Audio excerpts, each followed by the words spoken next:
Hi, I'm Greg Bennett, author of Consultative Closing. In this segment, I want to talk about the deceptive nature of prospects and clients when the sales clock is on, when the sales call starts.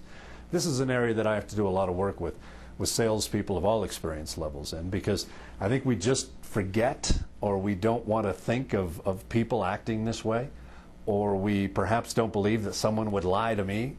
And maybe it's the use of the word lying. Maybe that's too harsh. It's just deception, and we're all comfortable with deception to avoid conflict.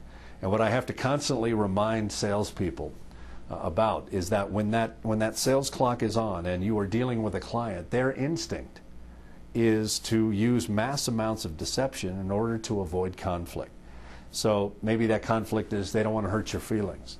Maybe the conflict is they don't want to fight if you're an aggressive salesperson. And so it's just easier, it's quicker, it's faster to just lie.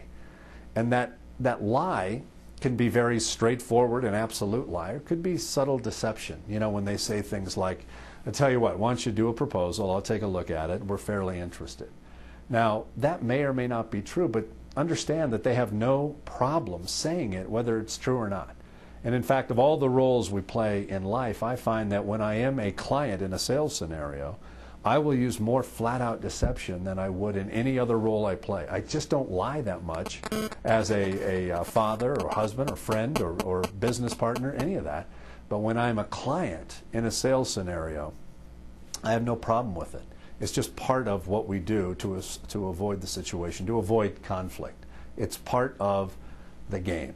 So I have to remind salespeople, remind you that as long as you know what you're walking into, as long as you know what you're walking in with a client, that they have that ability and tendency to use deception, it's okay. At least you know. At least you know. And now you can prepare, and you can clarify what is being said, and you can just assume that there probably is more going on beneath the surface, especially if the client has issues and they're worried about conflict.